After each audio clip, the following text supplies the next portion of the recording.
suis heureux de vous accueillir en tant que modérateur pour cette conférence L'art de l'hybridation 1 plus 1 égale 3. Nous avons trois présentatrices, donc eh bien, Isabelle, Noémie et Delphine. Eh bien, donc je rappelle que c'est enregistré comme toutes les sessions et nous garderons une petite dizaine de minutes pour les questions-réponses que vous pourrez mettre dans soit le chat, soit, ce qui est mieux, c'est le QR qui est proposé par Zoom, hein, QR ou le chat. Allez, c'est parti, je vous laisse la parole. Eh ben, on peut commencer. Donc, Allez, bienvenue, c'est bon. bienvenue dans la partie 1 plus 1 égale 3. On va peut-être commencer par se présenter. Donc, moi, je suis Noémie Villard. J'ai fait un diplôme d'ingénieur en physique et ingénierie médicale. Et puis, j'ai démarré ma carrière en tant qu'ingénieur système dans les dispositifs médicaux. J'ai ensuite évolué vers un poste de chef de projet et j'ai participé à une transition de la gestion de projet waterfall, on va dire, vers de l'agilité et vers de l'agile à l'échelle même pour les équipes système de ma business unit. Et maintenant, je suis chef de projet rattaché au groupe PMO pour la société Merck Life Science. Donc, je manage des projets de développement de produits en environnement réglementé depuis la phase d'idéation jusqu'à 1 an environ après leur commercialisation. Voilà. Je laisse la parole peut-être à Isabelle. Oui, merci Noémie. Donc Isabelle Icor, moi j'ai été 20 ans salariée dans des boîtes de microélectronique. J'ai fait de la conception de circuits intégrés et puis je me suis orientée vers le métier de chef de projet et responsable de portefeuille de projet. Et notre portefeuille avait alors, ce n'est pas la particularité parce que je me suis aperçue depuis que c'était le cas de beaucoup de portefeuilles de projet. En tout cas, la mauvaise idée d'avoir 3/4 de ces projets qui étaient en retard. Et comme j'étais responsable du portefeuille, on avait créé une communauté de pratique des chefs de projet. On avait à cœur d'améliorer ce respect des délais. Et c'est dans cette démarche-là que j'ai découvert la méthode de la chaîne critique qu'on a pu mettre en place sur ce portefeuille de projet et qui a donné de très bons résultats. Et moi, ça m'a donné envie de l'appliquer ailleurs, de la faire connaître. C'est une pratique qui est relativement méconnue, notamment en France, et qui est pourtant très intéressante, très dérangeante parfois, et en tout cas très, très performante pour le respect notamment des délais. Voilà, donc c'est pour ça que j'ai créé depuis un peu plus de 12 ans ma propre activité, Processé, un petit clin d'œil à projet en chaîne critique. Voilà. Et on en parlera notamment d'ailleurs de cette pratique dans le cadre du webinaire qu'on vous propose. Delphine, à toi. Merci. Donc, je suis Delphine Falcoz. Moi, j'ai travaillé 15 ans dans l'industrie en gestion de projet et management sur des projets de création d'offres et d'affaires clients, donc plutôt orientés waterfall. Et c'est aussi à cette occasion que j'ai découvert la chaîne critique, que j'ai moins approfondie qu'Isabelle. Hein. Tu restes l'experte sur le sujet. Je suis aujourd'hui chef de projet externalisé et consultante et formatrice en gestion de projet. Et du coup, ça me permet d'intervenir dans des secteurs très variés et de plus en plus dans le monde de l'éducation et de la formation avec des projets numériques et éducatifs. Donc, je suis certifiée PMP depuis 2011 et membre de la branche Nouvelle-Aquitaine du PMI. Donc, Isabelle, Noémie et moi avons rejoint en 2021 l'équipe du Lab Hybride. À l'origine, l'initiative a été proposée par Stéphane Derouin, qui a réussi à mobiliser à l'époque une trentaine de personnes pour réfléchir autour de la question de l'hybridation en gestion de projet. Et donc, Stéphane a présenté la thématique de l'hybridation en fait, pour la première fois en 2014. Et en fait, ensuite, il a collectivement et individuellement mené de nombreuses initiatives jusqu'à la création donc, de ce collectif avec le soutien du PMI. Donc aujourd'hui, nous sommes 16 membres actifs au sein du Lab Hybride. Vous reconnaîtrez peut-être Marilène Lafont, moi-même, Michael Sanchez, Stéphane Rousseau, Isabelle, Fernando Marie, Mathieu Bureau, Noémie, Pascal Béramis, Guénolé Sorel, Gaël David, Hélène Terrier, Mathieu Stolz et bien évidemment Stéphane Desroins. Donc, la richesse de notre groupe vient de la diversité de nos métiers et secteurs d'activité. Et notre objectif est vraiment d'échanger autour de ce thème et de croiser nos expériences. Notre constat, donc, est parti du fait que les environnements projets sont de plus en plus complexes et changeants. Et cela va de plus en plus vite, en fait, la pression augmente pour livrer les projets toujours plus rapidement. Notre monde nécessite une constante adaptation. Et dans un contexte où les défis évoluent rapidement et où les attentes des parties prenantes sont de plus en plus exigeantes, il devient impératif d'examiner attentivement nos pratiques de gestion de projet, malgré la multiplication des méthodes, des référentiels. On se rend bien compte qu'il n'y a pas une seule formule miracle, et donc les approches traditionnelles, bien que valables dans de nombreux cas, peuvent rencontrer des limitations lorsqu'elles sont confrontées à cette complexité, à la volatilité en fait croissante de notre environnement professionnel. Et un tout petit peu encore, 2 petites secondes, merci.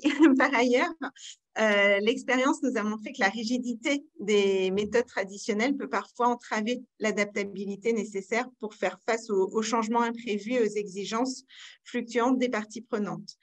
Et donc, il est impératif de réfléchir à des moyens d'améliorer nos pratiques de gestion de projet en tirant parti des leçons apprises et en explorant de nouvelles approches qui pourraient mieux répondre aux exigences actuelles. Et c'est vraiment ce qu'on a fait au sein du Lab Hybride, de partager nos retours d'expérience. On a donc considéré l'adoption d'une approche de gestion de projet hybride en combinant en fait les éléments structurés et prédictifs des méthodologies traditionnelles avec la flexibilité et la réactivité des approches agiles.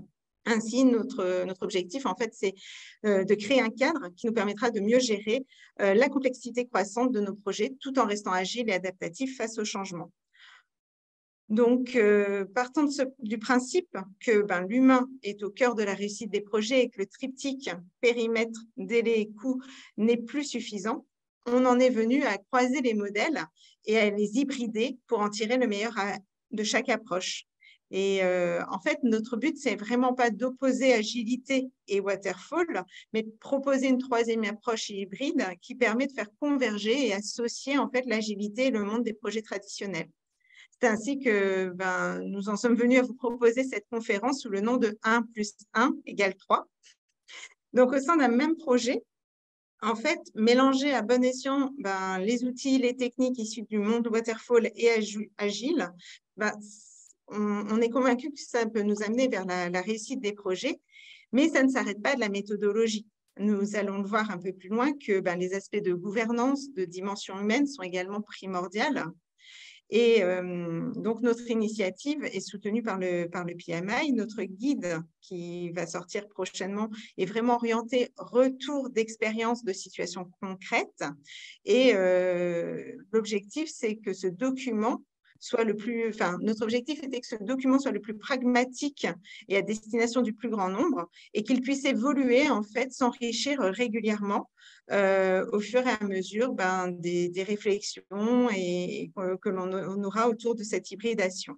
Et donc, c'est ce que Noémie va maintenant vous présenter parce qu'il n'y a pas une seule unique approche pour tous les projets. Donc merci Delphine. Comme l'a dit Delphine, il n'y a pas d'approche unique. Et du coup, on part du principe qu'il faut vraiment mettre une approche sur mesure et s'adapter au contexte opérationnel du projet. Il y a des demandes qui évoluent au cours de la vie du projet, mais qui sont parfois contradictoires aussi venant des différentes parties prenantes. On peut avoir un besoin de minimiser les coûts, de livrer le plus rapidement possible, d'optimiser la valeur livrée. Et donc, il est vraiment important de comprendre le contexte du projet, ses objectifs, son environnement pour adapter le pilotage du projet à ce projet en question. Et l'importance du tailoring permet, quand c'est bien fait, quand c'est fait avec les équipes, d'avoir un meilleur engagement des membres de l'équipe, d'avoir une meilleure utilisation des ressources du projet et, entre autres, aussi d'avoir un projet qui est plus orienté client. Le choix de la méthode et son dimensionnement, c'est vraiment la clé pour réussir un projet. comment est-ce qu'on fait cette approche sur mesure et comment est-ce qu'on ajuste la méthode de pilotage? Déjà, on va se poser des questions sur le degré d'innovation qui va être dans le projet, sur sa complexité. Donc, choisir une approche, l'adapter à l'organisation dans laquelle on évolue. Est-ce qu'on est dans un environnement complètement matriciel? Est-ce qu'on est dans un environnement transverse? Est-ce qu'on a affaire avec un client qui est plus ou moins présent? L'adapter au projet. Quelles sont les parties prenantes? Est-ce que tout le monde est localisé au même endroit? Est-ce qu'il y a des gens sur plusieurs fuseaux horaires? Quelle est la répartition organisationnelle? Et puis, ce qui est important, c'est l'adapter en continu. On ne va pas avoir la même organisation en début de projet, quand potentiellement le scope est un peu flou, on ne sait pas trop où on va, on a des technologies à explorer, ou quand on est vraiment sûr de ce qu'on va faire, livrer et de nos échéances. Donc, on peut faire du waterfall tout du long, en amont sur certaines phases, ou de l'agile tout du long. On peut hybrider en fonction de nos besoins. On peut également avoir une partie de l'équipe projet qui travaille en waterfall et une autre partie de l'équipe projet qui travaille en hybride ou en agile entièrement. Donc, tout ça pour vous dire qu'il n'y a pas de bonne méthode. La méthode est celle qui convient au projet. Et donc, il est important de prendre le temps de se poser pour savoir ce qui conviendrait le mieux à notre cas et d'optimiser en continu. Ce qu'on a essayé de mettre en avant au travers de notre guide des bonnes pratiques, c'est des cas qu'on a vécu en tant que professionnel dans la gestion de projet. Et puis, c'est des questions qu'on a pu avoir de la part d'autres professionnels de la gestion de projet. Par exemple, je suis contraint de gérer mon projet en waterfall, mais j'aimerais y injecter un petit peu d'agile sans modifier la gouvernance. Ou je suis en mode agile, mais je ne suis pas certain que ce soit la bonne méthode. Est-ce que je peux rajouter un petit peu d'hybridation ou un peu de waterfall? Des contraintes des oppositions qu'on peut amener par exemple au mode agile, du type le mode agile ne se termine jamais, je rajoute des sprints et je ne le livre jamais, comment est-ce que je pourrais remédier à ça? Ou l'effet tunnel qui est souvent reproché au waterfall, mon client s'impatiente, comment est-ce que je peux organiser mes livraisons de manière plus régulière? Et enfin, des questions qui sont plus globales, comment est-ce que je peux concilier du waterfall et de l'agile dans un même projet en migrant vers de l'hybride? Comment est-ce que je peux piloter un projet, un portefeuille avec des projets et agile et waterfall et potentiellement hybride? Et puis, après, deux cas qui sont un petit peu à part. Le premier, c'est un top management qui impose une gouvernance qui paraît incompatible avec de l'agile. Comment est-ce que je ramène de l'agile? Et puis, le deuxième, c'est comment est-ce que la chaîne critique peut être une réponse pragmatique au pilotage de projet en mode agile avec du waterfall et de l'agile. Et donc, ça, c'est le cas qu'on vous détaillera un petit peu plus en détail juste après. Ce qui est important de dire, c'est que ces cas qu'on a souhaité illustrer viennent de situations vécues et qu'elles n'ont pas valeur comment dire, on ne souhaite pas dire que c'est la méthode à appliquer. Ce sont des exemples, des aides à la réflexion qui sont à challenger, à discuter justement dans notre groupe La Vie Hybride. Mais voilà, ce sont des pistes de réflexion et qu'il faut adapter. Ce n'est pas gravé dans le marbre, il faut faire comme ça. C'est à adapter effectivement à chaque projet. Vraiment une prise de hauteur pour nous améliorer dans la gestion de projet. Je vais laisser la parole à Isabelle, du coup, pour rentrer un petit peu, vous donner un exemple sur le cas de la chaîne critique. Oui, c'est exactement ça, en fait, dans une des 8 situations que Noémie vous a présentées.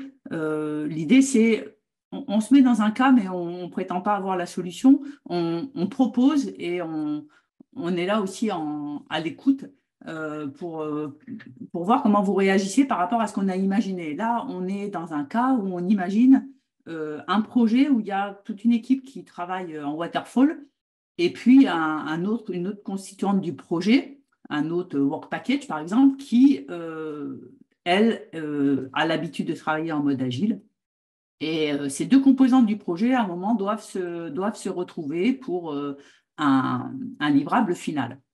Et l'idée, c'est de voir comment la chaîne critique, parce que dans ce livrable final, respecter le délai et s'engager sur la date de ce livrable, c'est important, comment la chaîne critique, elle arrive à justement faire en sorte que ces deux parties du projet soient planifiées, exécutées et au rendez-vous au bon moment dans cette approche qui mixe donc de modes donc on peut considérer comme hybride. Alors, pour vous montrer ce qu'on a imaginé dans ce cas-là, il faut quand même que je vous présente ce que c'est que la chaîne critique, parce que finalement, c'est, comme je disais au tout début, c'est pas la plus connue des méthodes. Elle a vu le jour en 97 par Eli Goldratt, qui a écrit le livre éponyme, Critical Chain. Donc, 97, ça veut dire que elle est inspirée des méthodes waterfall. Hein. Ça vient plutôt du waterfall. Et en fait, Goldratt, quand il a proposé cette approche, il a constaté, comme on peut le constater, comme je l'ai moi-même constaté quand j'étais responsable du portefeuille de projet, qu'il y avait quand même beaucoup de projets qui étaient pilotés avec des méthodes de waterfall et qui étaient en retard. Donc lui, l'idée, c'était comment est-ce qu'on peut mieux respecter les délais et raccourcir aussi la durée des projets. Et donc, il propose cette méthode chaîne critique qui, bon, il y a plusieurs règles pour la structurer, mais il y a une règle qui nous intéresse beaucoup, c'est la règle qu'on va appliquer sur un projet. On a un projet à piloter en chaîne critique, comment on va faire? Alors, c'est le petit encart que vous avez à droite de votre écran, où on voit un temps de cycle d'un projet, là, par exemple, 32 semaines, on imagine le temps de cycle. En méthode classique, pour déterminer le chemin critique qui va déterminer donc, cette durée du projet, les 32 semaines, imaginons, on va demander aux différents contributeurs, là j'en ai imaginé 3, d'estimer une durée de leur contribution. Donc l'équipe rouge va estimer sa durée, 4 semaines, l'équipe bleue, 16 semaines, l'équipe verte, 12 semaines. Et puis on agrège l'ensemble de ces estimations de durée, puis ça nous fait une durée totale du projet. En méthode classique aussi, comme on sait que l'important, c'est quand même de finir à l'heure, en tout cas, c'est le défi qu'on relève, on demande à chaque contributeur de s'engager sur une estimation. Et de manière implicite, quand on s'engage sur une estimation, ben, on met de la marge. C'est tout à fait humain, c'est tout à fait logique. Et la deuxième ligne là, de ce petit schéma vous montre en partie assurée la marge qui est cachée derrière les estimations qu'on va récupérer des différentes équipes qui constituent le projet.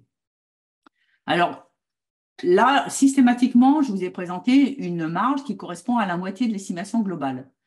Ça ne sort pas du chapeau, ça, c'est en fait lié à des courbes statistiques qui montrent que sur une tâche aléatoire, en moyenne, si la durée de la tâche elle est par exemple de 8 semaines, on va, si on veut avoir une probabilité de 80 à 90% d'être sûr de finir la tâche en un temps donné, s'il y a des aléas, on va facilement doubler la durée de la tâche, c'est-à-dire qu'on passe facilement de 8 à 16 semaines quand on veut se protéger des aléas qui peuvent arriver sur la tâche qu'on exécute. Donc, à la fois, c'est légitime de se protéger des aléas. C'est assez classique de multiplier du coup la durée par 2. Ça, c'est les courbes statistiques qui nous le montrent. Par contre, ce qui est, j'allais dire, moins légitime, mais en tout cas parfaitement humain, c'est qu'on s'aperçoit que ces marges qu'on a réparties un petit peu partout, on les gaspille quand on est en exécution. Donc, on les met en planification au départ. Donc, toutes ces parties assurées, elles existent. Hein. Encore une fois, elles ne sont pas forcément visibles. Mais en exécution, on les gaspille. Alors, ça, c'est dû à des comportements humains. Le comportement humain classique, c'est le syndrome de l'étudiant. Hein. C'est un petit peu vous savez, le lièvre et la tortue dans la fable de La Fontaine. Le lièvre, il sait qu'il est rapide, donc il commence par faire la sieste dans la pelouse, et puis à un moment, il s'aperçoit qu'il faudrait peut-être s'y mettre. Bon, ça, c'est le syndrome de l'étudiant. Ce qui fait que, en fait, la marge, on l'a gaspillée avant. Donc, ça explique qu'il y a beaucoup de projets où il y a de la marge un petit peu partout, puis finalement, on arrive quand même à être en retard, et c'est un peu vexant. Donc, en chaîne critique, ce qu'on propose, c'est on va retirer la marge de chacune des contributions des tâches et on va la mutualiser. Ça, c'est vraiment un mot super important en chaîne critique. C'est on mutualise les marges, on crée un buffer parce qu'on se dit que finalement, ce qui est important, c'est de finir le projet à l'heure et non pas finir chacune des tâches à l'heure. Et ce qu'on propose comme planification, c'est d'avoir des durées challengées sur la contribution de chacune des équipes. Donc, une durée de l'équipe rouge avec une chance sur 2 d'y arriver, de l'équipe bleue, une chance sur 2, l'équipe verte, une chance sur 2. Donc, on arrive à des 2 semaines, 8 semaines, 6 semaines, mais on rajoute à l'ensemble de cette planification un buffer conséquent qui représente la moitié du chemin critique qu'il protège, c'est-à-dire un tiers de la durée du projet. Et ce buffer-là, il fait partie de l'engagement de l'équipe projet. Il est là pour être consommé, pas gaspillé, pour pas tomber dans nos pièges humains, mais il est là pour être consommé au fur et à mesure de l'exécution du projet. Et c'est parce qu'on arrive à planifier selon cette modélisation-là qu'on peut suivre après, en exécution, l'avancement de nos projets. Et pour le suivre, on a un indicateur. Alors là, c'est l'encart à gauche que vous voyez, voilà. Ah, mais c'est toi, Noémie, qui nous fait la souris, là, super. Donc, c'est cet encart à gauche qui montre l'évolution du projet au fil des semaines, j'allais dire. Donc, chaque point, ça représente une mise à jour qui a été faite à une semaine donnée. Et on arrive ainsi à suivre à quelle vitesse on avance sur l'ensemble des tâches qui forment le chemin critique. Là, j'ai appelé ça la chaîne critique parce qu'il y a une petite subtilité, mais c'est sans intérêt. Donc, on arrive à voir l'avancement de l'exécution du chemin critique comparé à la consommation. Donc, ça, c'est sur les ordonnées, la consommation du buffer. Donc, cette tâche en temps qu'on a mis en bout de chaîne pour protéger notre livrable. Et le fait de piloter comme ça nous permet de voir que si on est dans la zone verte, on avance vraisemblablement plus vite sur l'exécution des tâches qu'on a d'aléas, donc on consomme de buffer, tant mieux. Ça veut dire que tout se passe bien, il n'y a pas de gros pépins et on est bien parti pour livrer à l'heure. Et puis, si ça dérape, on arrive dans la zone orange, voire dans la zone rouge, où là, à l'inverse, on consomme plus vite du temps dans le buffer qu'on avance. Et là, ça nous alerte. Donc, c'est vraiment un indicateur de pilotage qui permet de montrer les glissements qu'on a en exécution. Alors, évidemment, si on regarde l'indicateur qu'il est rouge et qu'on ne fait rien, ça ne sert à rien. Mais c'est un indicateur qui nous permet au plus tôt de nous alerter sur un glissement et de nous donner la possibilité d'imaginer des actions qui vont nous remettre sur la bonne pente. La bonne pente idéale, c'est la bisectrice du graphe. C'est linéaire, c'est juste pas possible parce que dans les projets, il y a des aléas, on ne sait pas quand est-ce qu'ils arriveront, donc on n'a jamais une consommation complètement linéaire du buffer. Mais le but, c'est quand même d'arriver donc en haut à droite du graphe. Ça veut dire qu'on a exécuté l'ensemble de tout ce qu'on imaginait faire dans le projet et qu'on a consommé le buffer, donc on termine à l'heure. On peut même terminer en avance donc, avec la chaîne critique. C'est anecdotique, mais ça vaut le coup de le dire. Donc ça, c'est une vision qui nous permet de piloter le projet. Et il y a ce même feeder chart, donc le graphe de température qui peut être utilisé au niveau d'un portefeuille de projet. Portefeuille, alors là, j'allais dire hybride, parce qu'effectivement, dans ce qu'on va vous montrer, ça peut mélanger des projets de nature très différente. À partir du moment où on a une modélisation, on a une partie chemin critique et une partie buffer, on arrive tous à les retrouver dans une vue instantanée, portefeuille, où chaque point correspond à un projet et où on peut, si on a envie de discuter sur un portefeuille de projet, focaliser notre attention sur les points du graphe qui sont dans une zone où vraisemblablement il y a de quoi discuter parce que quand on est rouge, il y a sûrement beaucoup plus de choses à partager, à demander ou à imaginer pour retrouver de la santé du projet à un comité de direction que quand tout se passe bien et qu'on est dans la partie verte du graphe. Alors, pourquoi la chaîne critique est peut-être une solution de pilotage d'un projet qui mettrait en parallèle une exécution plutôt waterfall et plutôt agile. Nous, ce qu'on a vu, c'est qu'en fait, aussi bien dans les parties classiques waterfall que dans l'agilité, il y a cette similitude dans la difficulté d'estimer. alors d'estimer par exemple des durées de tâches. Hein, si vous avez travaillé dans la construction de planning, quand on demande à plusieurs personnes, à votre avis, combien de temps il va falloir pour faire cette tâche, vous avez plein de réponses différentes. Donc ça, c'est sûr que c'est une vraie difficulté. Et puis, j'allais dire, toutes les estimations, à partir du moment où elles s'appellent estimations, elles sont fausses. Donc, passer du temps à donner une estimation fausse, c'est quand même pas là où on a envie d'avoir le plus d'efforts. Et je pense que cette difficulté à estimer, elle se retrouve aussi dans la partie agile, sur la difficulté d'estimer l'ensemble des performances et l'ensemble des points d'effort qu'on va avoir à développer pour adresser les perfs qu'on voit dans la partie agile. Donc ça, c'est compliqué.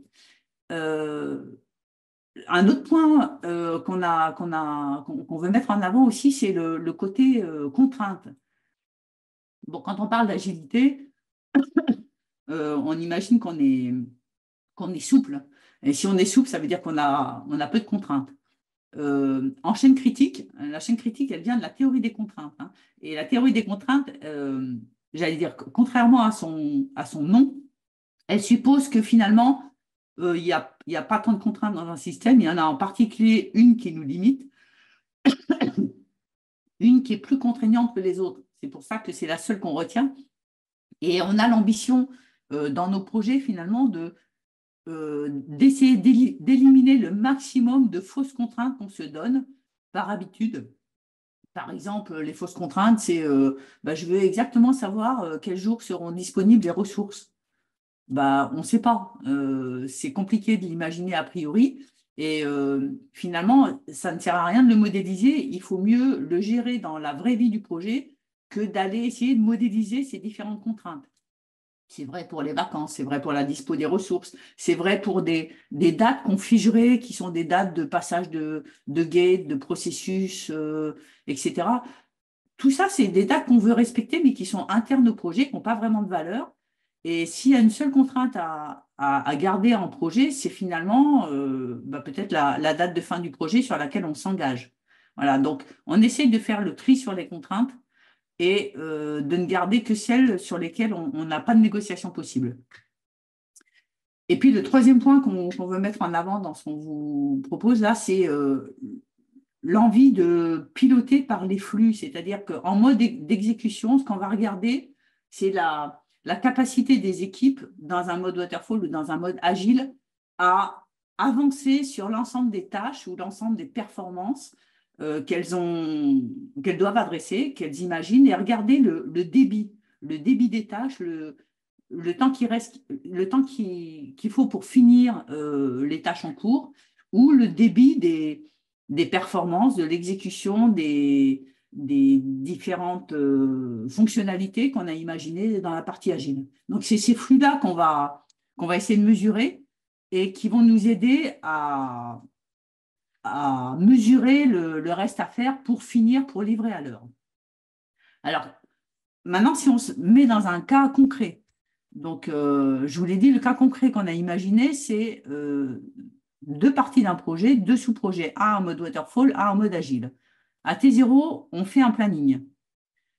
Il y a peu de probabilité, même si je l'ai déjà vu, hein, mais c'est juste humainement un piège, il y a peu de probabilité pour que la durée du sous-projet du Work Package Waterfall soit exactement la même que celle du Work Package Agile. Et en général, moi, dans toutes les expériences que j'ai vues, c'était souvent la partie hard qui était plus longue que la partie soft. Hein. Donc, dans ce cadre-là, et c'est ce qu'on vous a illustré ici, le waterfall constitue le chemin critique du projet. Donc, c'est pour ça qu'on l'a mis en rouge. Et puis, j'allais dire, l'agile se cache derrière. Et ce qu'on va proposer, donc inspiré de la chaîne critique, c'est qu'on va dire, on va essayer de challenger la durée de ces deux work packages et on va ajouter un buffer commun au projet qui nous protège de la date qu'on veut respecter. C'est par exemple une date de présentation au client. Ça veut dire qu'à un moment, il va falloir synchroniser l'effort waterfall et l'effort agile pour que le produit constitué ait un sens, et c'est ça qu'on va présenter au client, d'accord? Donc, c'est ces deux efforts qu'on synchronise, et ce point de synchronisation, il est protégé par le buffer. Ça, c'est à T0. On imagine cette planification comme ça. Et puis, on exécute, et c'est là où, effectivement, on va essayer de mesurer le débit. Donc, encore une fois, le débit en waterfall, ça va être les tâches qui s'enchaînent avec des liens logiques fin-début. On les termine, on enchaîne sur l'autre, etc. Et puis, on estime le reste à faire. Là, ce que je voudrais souligner, c'est que quand on est en exécution, on est bien plus pertinent dans l'estimation du reste à faire parce que on a les mains concrètement dans la tâche. Donc, on sait dire, c'est plus compliqué que ce que j'avais imaginé il y a 3 mois quand j'ai fait l'estimation. Là, je sais de quoi je parle. Donc, l'estimation du reste à faire, elle est souvent bien plus précise et bien plus pertinente que dans la planification initiale. Et de la même manière, pour les agilistes, on va imaginer les nouvelles performances peut-être à intégrer dans ce qu'on a à développer. On va imaginer la complexité aussi de l'effort qu'on a à réaliser et on peut, de la même manière, estimer le reste à faire. Et là, on vous a présenté un cas où, dans l'exécution, comme on est vraiment très dynamique dans le pilotage avec la chaîne critique, bizarrement, alors je dis bizarrement parce que dans le vécu, j'ai pas mal d'exemples où ça se passe comme ça. Finalement, c'est le work package agile qui devient critique. Je pense qu'en agile, on doit être des lièvres. Donc, on doit commencer par faire autre chose, peut-être ou faire des choses qui nous plaisent, je ne sais pas. J'en parle d'autant mieux que je ne suis pas agiliste. Mais là, dans l'exemple qu'on vous montre, c'est la partie agile qui est dans le chemin critique. Alors, ce n'est pas grave, hein. Ça veut juste dire que finalement, c'est cette partie-là qui va consommer le buffer mutualisé. Et comme il est là pour ça, c'est OK. Ça permet de couvrir les aléas qu'on a dans cette partie-là, tout en ne renégociant pas la date de fin qui est la présentation client. Donc là, on a vraiment un mode de pilotage et de planification et de pilotage qui permet de semaine en semaine, j'allais dire, d'avoir une vision globale au niveau du projet, de l'avancement du projet et de focaliser l'attention aussi d'un chef de projet sur la partie qui fait aujourd'hui le délai du projet. Au départ, c'était peut-être la partie waterfall. Aujourd'hui, c'est agile. Demain, ce sera peut-être waterfall qui va avoir un gros aléa et qui va redemander notre attention. Et l'idée, donc, c'est notamment dans la partie agile, de ne plus regarder des sprints en temps avec des temps figés. Un sprint, je sais pas, c'est 3 semaines, par exemple, et on a comme ça des paquets de temps de 3 semaines qui sont figés. Mais c'est plus regarder des paquets de performance, d'avoir estimé donc au tout début un paquet de performance avec un buffer de paquet de performance, si on veut, et puis de regarder le débit dans l'exécution de ces performances et de voir ce qu'il nous reste à faire pour arriver au rendu final. Et en fonction de ce débit, qui correspond un petit peu à la vélocité de l'équipe agile, d'estimer le reste à faire. Donc, ce reste à faire, ça va se traduire par du temps. Et ça va nous permettre de mettre un point dans la courbe du fever chart qui correspond à l'ensemble de tout l'effort de l'équipe. Hein. Pas simplement l'effort agile, l'effort waterfall. Pour le coup, c'est très flexible, c'est très agile comme manière de piloter puisque suivant les avancements, encore une fois, il y en a un qui est sur le chemin critique ou l'autre, mais on sait passer de l'un à l'autre sans problème, juste en renseignant le reste à faire. RAF, ça veut dire reste à faire. Hein. Voilà. Donc, ce qu'on voit quand on arrive à mettre en place un pilotage comme ça, c'est qu'il y a un certain nombre de bénéfices pour l'ensemble des parties prenantes du projet. Pour le client, évidemment, on a pris un engagement, c'est de lui présenter à telle date, et cet engagement, on le protège. Hein. Il y a ce buffer pour protéger l'engagement, c'est ça qu'on pilote. Et on sait effectivement réagir si à un moment l'engagement est fragilisé. On va réagir en interne du projet pour retrouver du buffer, pour retrouver de la sérénité dans le pilotage en exécution. Donc ça, c'est un point sécurisant et rassurant pour le client du projet. Pour le top management qui veut savoir comment va le projet, bah, je trouve que c'est quand même très agréable d'avoir dans un seul reporting, un seul indicateur, notamment le fever chart, le pilotage synchrone de deux équipes qui ont des habitudes différentes et qui, pourtant, quand on arrive à réconcilier dans une même planification, dans une même exécution, et avoir une vision objective de l'avancement. Parce que là où c'est important, je trouve, c'est de ne pas se cacher. Hein. J'ai déjà vu des équipes comme ça qui disent nous, tout va bien, puis la veille de livrer, d'un seul coup, c'est la catastrophe. Là. Quand on estime le temps qu'il faut pour finir et qu'on met un point, on essaie d'être complètement transparent dans notre avancement. Et cette transparence, elle est bénéfique parce que c'est quand on se dit la vérité qu'on peut réagir. Ce n'est pas quand on cache sa copie. Donc ça, c'est un des points intéressants de transparence et de pilotage dynamique du projet. Quant aux bénéfices des équipes, c'est de pouvoir garder finalement deux modes de travail différents suivant les habitudes presque ou les spécificités des équipes. Hein. J'avais développé, enfin on avait mis en place la chaîne critique notamment dans une société qui développait des airbags. Et les airbags, c'était une partie hard. Et puis, il y avait toute une partie soft qui vient en couche de la partie hard. Et ce qui était évident, c'est que le hard, ils ont des méthodes très, très waterfall pour faire les plannings et pour suivre l'avancement. Et finalement, on n'arrivait pas à intégrer les parties agiles de soft parce qu'ils disaient, nous, on développe, vous inquiétez pas, ça ira bien.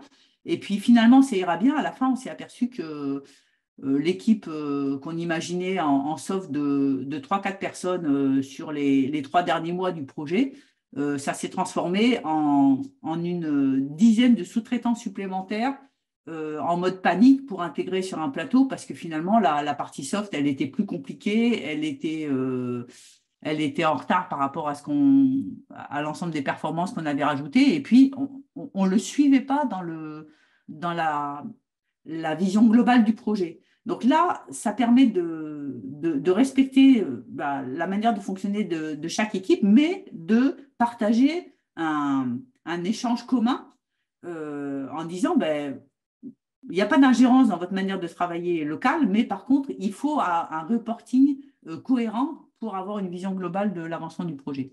Et notamment parce qu'on se synchronise sur un livrable qui n'a de la valeur que s'il mutualise l'effort du hard et l'effort du soft.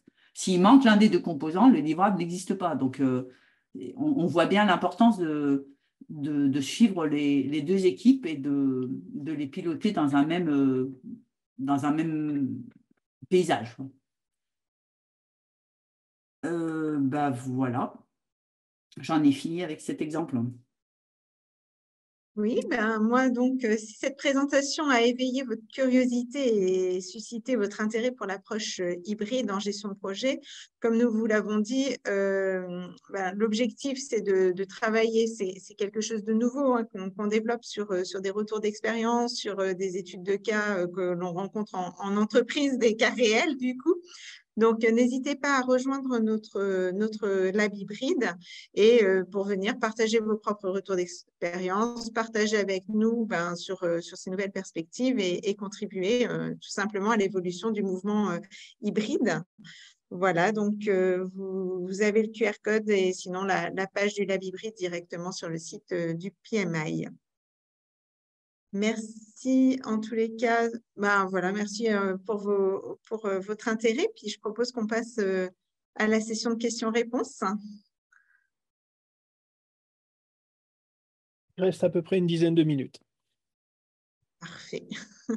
Ah ben ça, c'est le timing. Hein. Ça, c'est Ah, le vous êtes propre très carré là. ah, c'est le propre de la chaîne critique, ça. On n'a pas mangé de buffer là. Ah, on est bien, on est bien. C'est bien. Alors, Voilà. déjà, il y a 2 questions qui ont été posées. Ah oui, alors moi, j'en vois une, ouais. Voilà, Jean-Marie qui nous dit, Drapéry qui nous fait comme question. Alors, première question, faites-vous une différence entre une pratique hybride et une pratique multiméthode?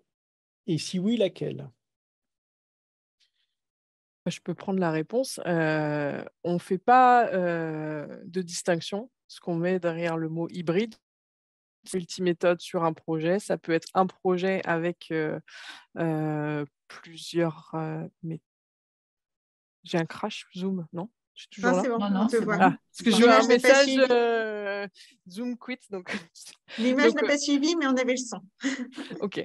Donc ça peut être soit multiméthode avec plusieurs projets, enfin sous-projets qui sont un en agile, un en waterfall. Ça peut être un projet qui fait du waterfall avec une composante agile ou un projet agile qui a des composantes waterfall. Ça peut être un peu tout à partir du moment où ça mélange les méthodologies. Mais ça, c'est effectivement une question, j'allais dire, typique qu'on s'est posée dans le lab hybride. Et c'est pour ça que le guide qu'on a fait, c'est une succession de situations parce que on ne voulait pas être trop théorique et on voulait être assez concret pour, typiquement pour répondre peut-être de manière détournée à ce genre de questions et proposer des cas différents. Oui, parce qu'on a eu des situations vraiment variées. On avait des Mm. personnes qui commençaient leur projet en hybride, en waterfall et qui l'enchaînaient ensuite en hybride une fois le premier produit sorti. Enfin, il y a plein de situations et c'est ça qui est intéressant dans nos réflexions. Alors, il y a une autre question. Alors, comment je ne sais pas si on instruit, ou peut-être on introduit cette démarche dans un projet déjà engagé? C'est Ah, Richard qui nous pose cette d'accord, question. ouais. Alors, je sais, moi, je vais bien répondre. Je ne sais pas si j'ai compris, mais j'imagine qu'il demande est-ce que quand le projet est déjà engagé, on peut mettre en place la méthode qu'on a présentée Enfin, si j'ai bien compris la question, la réponse est oui. D'ailleurs, de manière générale, mettre une approche critique sur du waterfall ou du agile ne se fait jamais. Enfin, ne se fait jamais. Moi, j'interviens souvent dans les organisations, il y a un portefeuille de projets existants, les projets sont en cours, et quand on décide de la mettre en place, on prend les projets au moment où ils en sont, et ce qu'on modélise avec la partie focaliser le parti buffer, c'est le reste à faire. Hein. On va évidemment pas refaire le passé, donc même si le projet est déjà engagé, ce qu'on va essayer, c'est de modéliser le reste à faire sur le projet. Il y a peut-être un reste à faire hard, un reste à faire soft en parallèle. Et ben, ça, on va le modéliser, on va rajouter ce buffer commun et on va piloter l'ensemble de, je sais pas, des 6 derniers mois du projet avec cette approche-là. Il n'y a aucun souci. Heureusement d'ailleurs, parce que on n'arrive pas toujours exactement au début des projets, alors, et jamais pour un portefeuille. Une autre question, c'est Samuel qui... Non, je n'ai pas très bien compris la théorie des contraintes qui impacterait la chaîne critique. Pouvez-vous illustrer? Ah, alors j'ai sûrement pas été claire, mais en fait, la chaîne critique est issue de la théorie des contraintes. En fait, la théorie des contraintes, donc ça a été le papa de la théorie des contraintes, c'est Eli Goldratt. Il a fait un livre peut-être assez connu qui s'appelle The Goal, le but en français, qui s'applique notamment, donc c'est la théorie des contraintes dans le mode de la production. Et après, il a imaginé cette théorie des contraintes dans le mode du projet, en mode projet. Et il a appelé ça la chaîne critique. Voilà. Donc, la chaîne critique, c'est en fait la déclinaison de la théorie des contraintes, théorie dans le sens large du terme, la théorie des contraintes dans le monde projet. Voilà. Si vous voulez en savoir plus sur la chaîne critique, hein, on n'a pas mis de biblio, mais on pourra en faire passer Enfin, je dis ça, j'imagine qu'on pourra faire passer des documents, enfin, ou répondre à des questions après en off sur le. On s'il y en a. pourra au moins répondre si la personne rejoint le lab hybride dans le pire des Ah bah oui, cas, bah, c'est sûr. bien évidemment. Mais je pense qu'on pourra passer par le PIAF également. Oui, Oui. oui. Autre question, quels sont vos conseils pour garantir la qualité d'une estimation et ne pas être trop faux au Ah, départ? elle est. Ouais, je me permets de répondre aussi là. Elle est très bonne cette question parce que moi, je l'entends souvent quand on parle. Alors, j'essaie de mettre les gens à l'aise. Les estimations sont fausses et c'est pas grave. Et moi, je considère que quand on accumule beaucoup d'estimations fausses, à la fin, pas trop faux. Toutes les estimations sont précisément fausses, mais globalement, c'est pas idiot.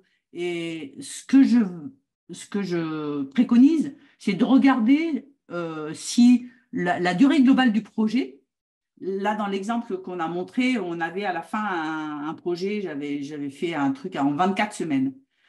Le 24 semaines, si ce 24 paraît pertinent à l'équipe projet, ah ouais, on pense tous se rassembler que 24 semaines, on peut le faire, et bien ça, c'est OK. Et ça nous permet de voir que l'ensemble des estimations, elles sont certainement, encore une fois, précisément fausses, mais globalement justes.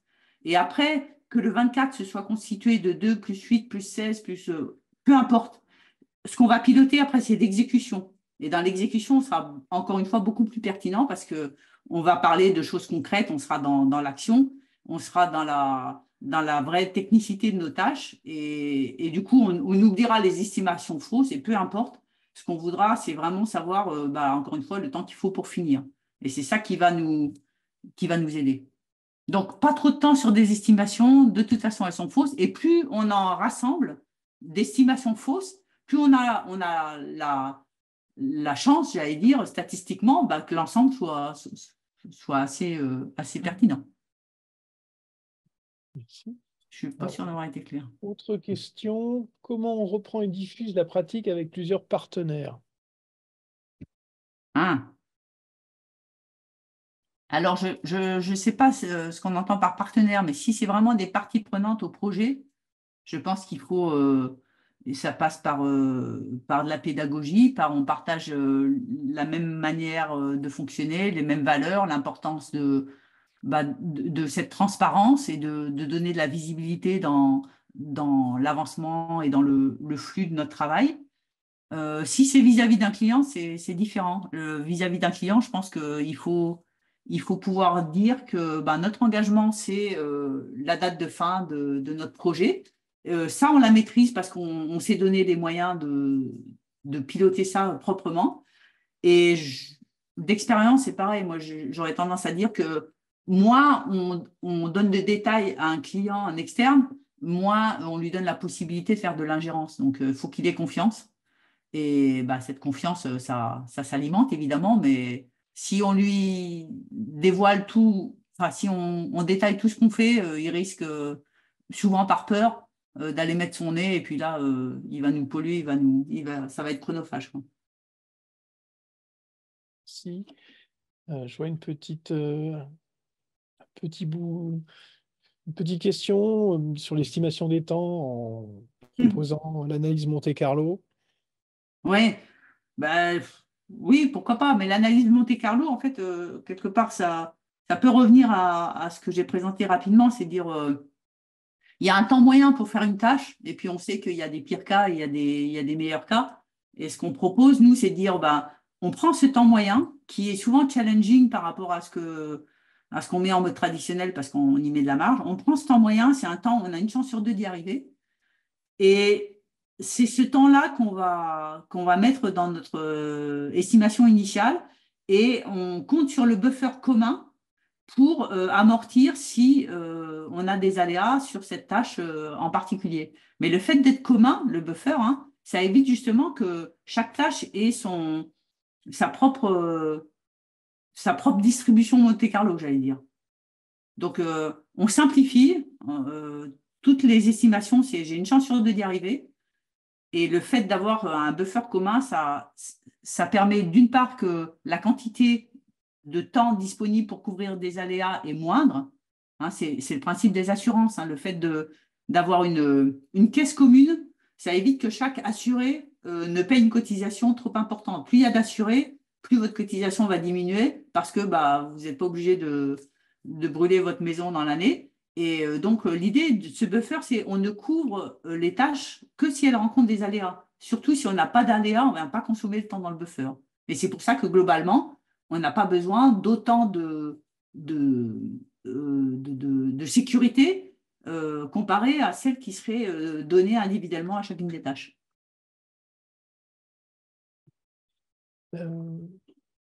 Alors, petit complément, on parlait d'analyse de Monte-Carlo, et là, je vois ou d'algèbre tropicale.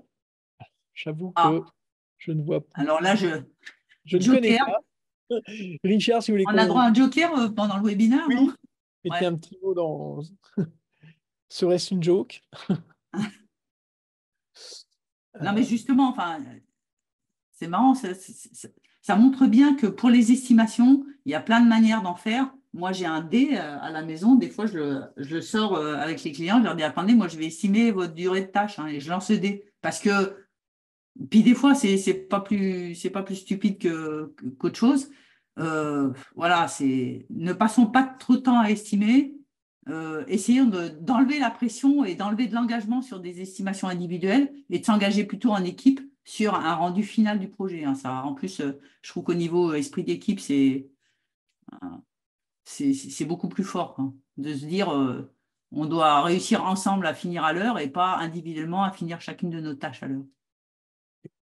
Je crois que si il y avait une méthode qui permettait d'avoir des estimations fiables dans tous les cas, on l'utiliserait tous. Ça veut dire qu'il n'y aurait pas d'aléas et on ne serait pas en mode projet. C'est ça. Donc la messe est dite. S'il n'y a pas de projet, pas besoin d'estimation. Ouais. Mais même déjà en production, je pense que les estimations ne sont pas forcément toujours fiables. Donc en projet, c'est sûr que un projet sans aléas, ce n'est pas un projet. Donc s'il y a de l'aléa, l'estimation elle est entachée d'erreurs, c'est sûr. Un projet, c'est de l'incertitude et des aléas. Exactement. C'est ce qui fait le charme aussi, hein. Sinon, on ne serait pas là. Ce que j'aime bien, c'est de dire que finalement, si on a vouloir écrire un plan qui décrit tout le projet au début, c'est illusoire vu que ce sont que des aléas et de l'incertitude. Ouais. Mais néanmoins, ça ne justifie pas de ne rien écrire. C'est pour ça que nous, on propose une modélisation macro avec chaque partie et on pilote ça. Et même si c'est faux, c'est un petit peu comme un GPS, hein. Le GPS, vous rentrez la destination, il vous donne a priori un chemin. Bon, le chemin, des fois, ça ne se passe pas vraiment comme prévu, hein. Il y a un bouchon, il y a un feu rouge, il y a un pont qui s'est écroulé, je ne sais pas quoi. C'est pas grave, ça permet justement après de modifier l'itinéraire qu'on avait imaginé et de voir si, par rapport à la destination, on est toujours en ligne ou pas. Là, on est exactement dans le même système. C'est pas parce que c'est compliqué à planifier qu'on ne le fait pas. Dans tous les cas, on sait ce qu'on veut à la fin et quand on le veut, en tout cas, c'est mieux. Et c'est ça qu'on va piloter et c'est le pilotage qui a de la valeur, hein. C'est évidemment l'exécution. Donc là, il y a une certaine discipline. Mais je pense qu'on peut avoir facilement, quel que soit d'où on vient, hein, que ce soit waterfall ou agile, on a une discipline de mise à jour et de suivi d'exécution et où on va. Il y a une question très rapide qui reste, je ne sais pas si on a le temps de la prendre, c'est sur la partie une méthode ou des principes fondamentaux pour estimer une marge collective. Et ça, je ne sais pas si... Il n'y a plus de conférence derrière, donc après... alors, je n'ai pas vu la question. C'est tout en bas. D'accord. Tu la reprends parce que tu peux la relire. Tu a sauté. Préconisez-vous une méthode. Préconisez-vous une méthode ou un principe fondamental pour estimer une marge collective? Oui. La théorie, en tout cas en chaîne critique, c'est celle que j'ai très rapidement présentée, c'est dire le buffer, donc cette marge collective, et exprès je l'appelle buffer pour pas dire que c'est une marge, parce qu'il y en a qui ont tendance à, quand ils voient marge, ils la suppriment. Donc l'idée, c'est vraiment de dire le buffer, il fait partie de l'engagement, c'est pas juste pour faire joli, c'est obligatoire, sinon encore une fois, il n'y aurait pas d'aléa dans les projets. Donc c'est obligatoire, ça fait partie intégrante de l'engagement de l'équipe projet. Et en théorie, donc c'est 1/3 de la durée totale du projet. Donc c'est absolument pas anecdotique. C'est pour ça il est là pour être consommé. Ça veut dire qu'un projet de 9 mois, il y a 3 mois de buffer. C'est relativement important. Mais ça, en fait, c'est une règle de modélisation. C'est-à-dire que si vous avez l'habitude de dire le projet, je le fais en 9 mois, bah, plutôt que de dire c'est 9 mois sans marge, on va dire c'est 6 mois plus 3 mois de marge. Et les 6, ça consiste à dire bah, sur chaque estimation où il y avait de la marge, j'ai divisé par 2. Et je ne m'oblige pas à respecter cette estimation, elle est fausse. C'est une estimation challenging, c'est un temps, j'appelle ça des temps secs. Donc j'ai une chance sur 2 d'y arriver. Ça veut dire aussi que j'ai une chance sur 2 de ne pas y arriver. Et quand je suis dans cette configuration, bah, je consomme du buffer. Et c'est comme ça qu'on va piloter l'exécution. Donc le ratio classique, c'est 1/3 de buffer comparé à 2/3 de chemin critique.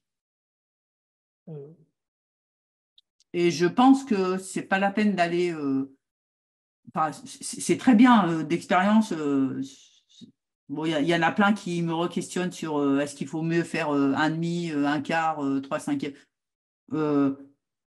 Ça ne sert à rien de passer du temps là-dessus. Encore une fois, ça n'est qu'une modélisation, ça n'est qu'un outil pour mesurer l'avancement. C'est un petit peu comme un thermomètre, hein. On a décidé de mesurer la température entre 37 degrés et 40 degrés. Hein, au-delà, on est mal. Bon, ben, et ça avec la précision qu'on a, on arrive à savoir si on est un peu malade, très malade ou on est mort. Bon, ben voilà, c'est des degrés de mesures qui ne sont pas binaires, c'est pas de je suis en avance, je suis à l'heure ou je suis dans le mur, c'est là la tendance est bonne, la tendance se dégrade un petit peu et voilà, c'est la gradation du thermomètre, elle vaut ce qu'elle vaut, mais je pense que elle est assez, enfin d'expérience, elle est assez efficace. Écoutez, merci beaucoup pour ces réponses. Il est clair qu'on pourrait continuer longuement sur le sujet. Est-ce qu'on a fait le tour de toutes les questions? Je crois qu'il y avait juste un petit point. Le buffer est-il chargé avec les mêmes critères que celle du projet? C'est la dernière question. Alors, si chargé, c'est des ressources derrière. Au niveau des compétences ou des ressources dont on a besoin pour faire le buffer, non, il n'est pas chargé parce qu'en fait, on ne sait pas quelle équipe va avoir besoin de temps supplémentaire pour faire cette tâche. Donc, le buffer, justement, il est disponible pour tout le monde et il peut même être disponible pour 2 équipes en même temps. C'est-à-dire, c'est un temps commun. Dans l'exemple qu'on a montré, ça peut être un temps consommé à la fois par le waterfall et par l'agile. D'accord? Donc, il n'est pas chargé par qui que ce soit. Après, si c'est une histoire de coût, on peut effectivement linéariser et dire que si sur les 6 mois, on imagine un coût de 100, on peut penser que sur les 3 mois de buffer, il y aura 50 de charge en coût, quoi. Mais il n'est pas chargé. Alors, la question, elle est sympa parce que ça me donne l'opportunité de dire aussi que dans la chaîne critique, ce qui est fondamental pour que ça fonctionne bien, c'est que toutes les équipes ne soient pas chargées à 100%. Parce qu'effectivement, il faut avoir du temps disponible pour faire face à l'aléa. Si tout le monde est chargé à 100%, dès qu'il y en a un qui éternue, il y a tous les plannings et les portefeuilles qui se décalent. Donc là, on part du principe que on ne charge aucune équipe à 100%, on est à 75%, 80% de charge maximum pour avoir la possibilité, la capacité de travailler un peu plus sur une tâche parce qu'on a eu un aléa et de ne pas faire effondrer tous les projets ou toute l'organisation. Eh bien, merci beaucoup pour vos réponses. Il nous reste à clôturer cette dernière session de la journée, cette première journée du PIAF.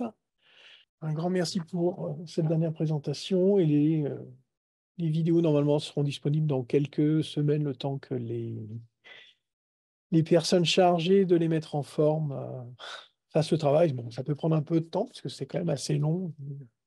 Nos spécialistes du domaine ont pas mal de boulot pour le traitement. Eh bien, Et merci puis, donc, beaucoup. s'il y a des... Alors, je ne sais pas, mais s'il y a des questions supplémentaires, après, si on peut répondre en off, nous, À ce on est moment-là, dispo. on les recueillera et on les dispatchera. Bah, super. Merci beaucoup. Merci Franck aussi. Et Merci beaucoup à tous. Merci à Au tous. revoir et bonne soirée à tout le monde. Très bonne soirée. Journée demain pour la suite.